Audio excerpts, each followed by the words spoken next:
Olá, meus amigos. Hoje vamos de GGRC11. O fundo, inclusive, deu uma reduzida nas distribuições. Inclusive, para quem já vinha acompanhando o GGRC, já tinha uma noção ali de mais ou menos que isso ia acontecer, né? Inclusive, a expectativa do fundo é de manter esse patamar dos 9,5 centavos para esse primeiro semestre de 2025. A gente vai dar uma olhada nisso, ver um pouco sobre o macroeconômico que vem derrubando cota de muitos fundos, né? Não só o GGRC vem caindo, né? Também teve essa questão da redução na distribuição do GGRC, até esperado que também tivesse uma queda, né? E realmente houve a concretização dessa redução na cota, além, claro, além da questão da queda na distribuição, também tem um impacto macro, e a gente vai dar uma olhada nisso. Vai ver também questão de cotas lá, da conversão de cotas na negociação do SNLG com o GGRC, a gente vai dar uma olhada nisso também. Questão dos imóveis e um pouco aí de como é que está a situação do fundo e o que é que dá para esperar do GGRC para os próximos meses, né? Questão de liquidez bem alta, 2,3 milhões, e atende aquele 1 milhão que a gente tem como base. A última distribuição, 9 centavos e meio. Aqui ele vai falar um pouco sobre o yield, sobre o contexto desafiador. Inclusive, a gente está no cenário atualmente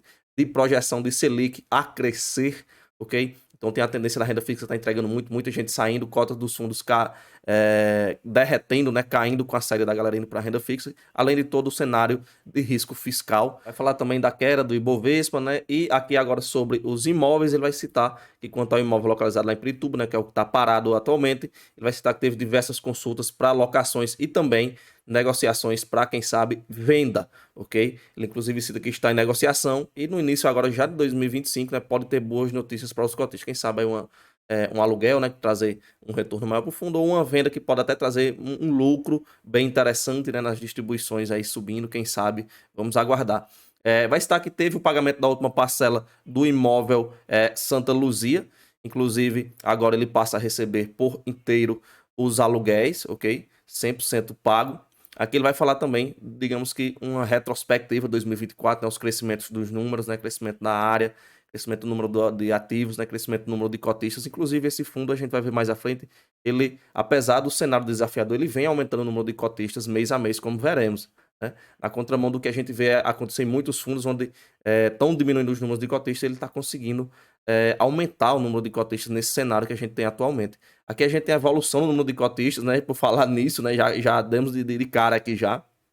A gente vê o gráfico apresentar essa evolução, assim como também a liquidez teve um aumento, né? Aqui novamente. Aqui à frente a gente tem a questão das visitas técnicas, né? Ele sempre faz esses acompanhamentos em obras, e aqui a gente tem um pouco digamos assim, de como é que está a execução desses imóveis, né? Aqui, o primeiro, o Todimo, está com 38% executado, 62% a ser construído, né? A ser desenvolvido. O Santa Cruz aqui com 6%. Santa Cruz está menos, não vou dizer atrasado, né? Porque não, vai depender muito do cronograma de cada um, vai depender muito de quando um começou, de quando o outro começou, mas na questão de obras, o Todimo aqui está mais executado, né? Seria interessante ele colocar os prazos, né, de finalização aqui e tal, de setembro de 2025, tanto de 2026, quando seria a finalização desses imóveis, que aí teria mais sentido para o cotista ver a previsão, né, de quando é que esses imóveis estariam, né, performando no portfólio do fundo. Aqui a gente tem questão das perguntas e respostas que ele sempre coloca, né? Quanto à questão do SNLG, né? Quando as cotas serão convertidas em GGRC, o SNLG ele deverá amortizar 3 cotas de GGRC para cada cota do SNLG até o mês de fevereiro, agora 2025, né? Então vamos aguardar para ver como vai ficar, ok? A questão de expansão, ele ainda tem a previsão aí de, quem sabe, negociação com mais 3 inquilinos e expandir um pouco mais para outros ativos, né? Aqui, questão de juros altos, não vamos conversar tanto sobre isso, a gente já conversa demais sobre Selic. Novamente, a questão da Selic, ele vai dizer... Aqui é uma pergunta interessante, né? Muita gente vê a Selic subindo e pergunta, será que isso pode prejudicar o fundo na questão da alavancagem? Ele vai estar que não, até porque a alavancagem que ele tem não é atrelada à CDI, que está seguindo a Selic, logicamente é atrelado à inflação, então não tem impacto, digamos assim, até um pouco, né? Pelo contrário, né? Já que a Selic é usada como ferramenta para tentar baixar a inflação, né? Então tem a tendência, caso a Selic suba, né, a tentativa de baixar a inflação, em caso venha a acontecer, então teria até um retorno, digamos, melhor, né? Teria uma inflação mais baixa, então ele pagaria menos. Aqui a gente tem já a DRE do fundo, ele teve de resultado 11 milhões, né? Usou reservas para entregar os 9 centavos e meio, e inclusive é a expectativa da gestão manter esses 9 centavos e meio para todo esse primeiro semestre de 2025. Inclusive, após esse anúncio, a cota deu uma caída forte. A gente vê aqui uma queda de 7%, né? Chegou a 8% de queda após esse anúncio, né? No dia 2. Talvez aí muita gente não estava esperando essa queda acontecer. Acredito que muita gente estava, né? Mas por outro lado, parece que muita gente não estava. Claro, tem todo o cenário macroeconômico que está impactando nisso aqui também, né? A gente até vê aqui dia 18, ele bateu a mínima no último ano, né? A mínima histórica do fundo. Inclusive, essa daí é a mínima histórica desde lá de 2020, né? Naquele período lá onde tudo fritou. Mas enfim. Voltando ao relatório, adentramos na questão do yield, mostrar como é que tá os percentuais. A gente vê um comparativo também do fundo com a NTN-B, né? Seria interessante, inclusive, que ele colocasse a NTN-B 2035, né? Não a de 5 anos. Normalmente a gente usa a 2035 para fazer comparativo com fundos imobiliários. Aqui temos a questão de rentabilidade. A gente vê, ele vinha batendo, né, de longa data já o CDI, assim, a inflação facilmente aqui, como a gente vê, um certo spread. Mas aí nos últimos meses, né, pode até dizer assim, no último semestre, né, ele cruzou aqui, o CDI passou o fundo na questão da rentabilidade. Inclusive, isso aqui foi impactado principalmente pela questão da cota, né? Você pegar a cota do fundo, deu uma caída considerável, e aí a cota, consequentemente, arrasta a questão da rentabilidade total do fundo. No geral, o fundo tem uma rentabilidade desde o início de 112% do CDI e 158% da inflação, ou seja, ele vem batendo tranquilamente a inflação desde o início. Questão novamente de rentabilidade, né? Novamente questão de rentabilidade considerando os períodos das emissões. Temos um comparativo de rentabilidade e alavancagem, algo bem interessante. Claro, essa questão da alavancagem aqui vai muito de como é que está sendo calculado. Alguns comparam pegando todo o valor de patrimônio do fundo, pegando o valor da alavancagem, né? Dividindo esse valor pelo patrimônio total. Alguns consideram somente os valores já debitado o caixa, outros consideram o caixa. A gente vai já dar uma olhada nesses números. Mas, no geral, aqui pelas contas dele, ficaria uma alavancagem ali por volta de 12% a 13%, né? Mais para perto ali de 12,2%. Próximo aí do que a gente tem do HSLG, por exemplo, né? Do XPIN, considerando a questão de rentabilidade de yield e a questão de alavancagem. À frente aqui a gente tem questão de cota de mercado, né? Vem caindo já de um bom tempo. A gente vê também questão de liquidez, né? Aqui no caso, volume negociado por mês. Se você quiser ver o diário, é só dividir isso aqui pela quantidade de dias úteis. Aqui a gente tem questão de distribuição de receita, né? Uma grande preocupação do fundo era a questão da concentração que a gente tinha na Americanas, né? Ali por volta dos 20%. Deu uma reduzida, né? Com os novos imóveis, né? Tem essa questão dos imóveis dessa NLG e tal. Vamos aguardando para ver como é que vai ficar nesse ano de 2025, já que teve até aquele problema lá das Americanas, né? Se bem que depois saiu o informe lá trimestral que teve um lucro alto e tal.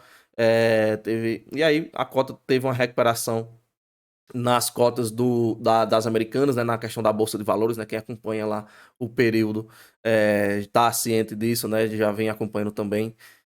Vai muito a questão do tempo, né, a questão do ciclo, vai a questão também da recuperação judicial, a questão também dos dados, dos números, mas enfim. O balanço do fundo, aqui a gente tem de imóveis 1,6 bi, já temos aqui a questão do passivo. Se você fizer a conta pegando o passivo aqui, tirando do total dos imóveis, vai dar um valor ali até abaixo do que a gente tem lá no gráfico de alavancagem. Não vou voltar para a gente não voltar tanto.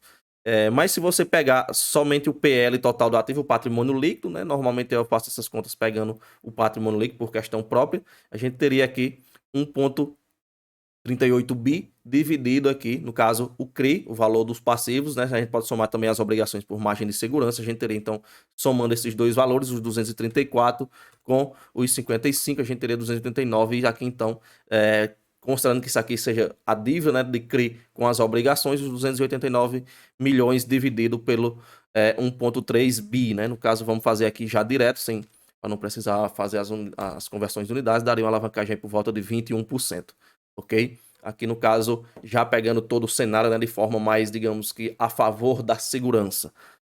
Aqui a gente tem número de cotistas, temos aqui um crescente número, apesar do que a gente vê acompanhando muitos fundos aqui no canal, a gente vê a quantidade de cotistas serem reduzidas, né, principalmente nesses últimos 6 meses, e aqui a gente vê algo o contrário, né? Ele vem conseguindo aumentar o número de cotistas, né? Chegou aí 32% de crescimento no ano.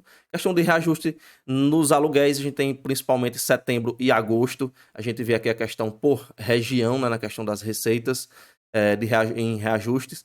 A gente tem aqui por tipologia, ele tem mais a metade dos imóveis são voltados para logística, né? São imóveis, são galpões logísticos, também tem galpões voltados aí, galpões industriais e híbridos, né? Que atendem ali os dois usos. Aqui a gente vê o ramo dos seus inquilinos, temos aqui os reajustes, todos são todos não, né? Mas grande parte que são com a inflação, né? Tem uma parte no IGPM, outra parte no INPC. Os vencimentos dos contratos são, temos aqui em 9% em 2025, o montante vai estar lá para 2030, mas temos uma boa fatia aqui em 2027. Aqui a gente tem questão de indicadores, né? Algo bem interessante que a gente deve dar uma olhada nesses números que a gente tem de aluguel médio de mercado, né? O aluguel médio de mercado é de volta de R$ 27,70, enquanto o aluguel praticado no fundo é de R$ 23,00. O que é que isso quer dizer? Que ele está cobrando a menos do que a média de mercado, ou seja, ele tem uma certa margem, né? Tem até um pouco de segurança, tendo em vista que o aluguel dele está mais tranquilo. Então, ele pode, quem sabe, subir um pouco mais esse valor de aluguel, tem margem para subir. Imagine se fosse o contrário, né? Ele estivesse cobrando bem acima do mercado. Então era esperado que acontecesse alguns inquilinos, né, meio que abrir o bico, né, e querer baixar ou querer sair para ir para outros imóveis, né? Então é interessante esse número do fundo bem positivo na questão de ele estar cobrando abaixo, né? E estar conseguindo manter esse patamar de distribuição. Então imagine só ele subindo com essa margem que ele tem, ficaria um pouco mais, a gente vê um pouco mais de segurança nessa questão dessa baixa média de aluguel. Claro, tem toda a questão da qualidade dos imóveis, né, que também tem que ser olhado caso a caso, mas por falar em imóveis, a gente vê aqui o portfólio do fundo, né, considerando somente os galpões logísticos, tem mais aqui a gente vê abaixo os industriais, ok? E aqui, então, a gente vê a lista dos inquilinos, a localização, a gente tem aqui total de 29 inquilinos, a gente vê a distribuição no país, como é que fica. Aqui a gente tem já o final do relatório, né? E eu peço a vocês que se inscrevam no canal, deixa o like no vídeo, o que é que você acha do GGRC, vem bem tranquilo, apesar do cenário macro bem desafiador, a cota do fundo ter caído bastante, mas o fundo vem aí aumentando o seu número de cotistas, beleza? E a expectativa, como a gente já viu, 9,5 para esse primeiro semestre de 2025, né? Conforme visto no relatório anterior. Nesse relatório ele não vai nem citar isso, mas isso foi tudo que a gente tinha para ver. Galera, participa do grupo Telegram, o link vai estar na descrição do vídeo e a gente se vê no próximo. Valeu!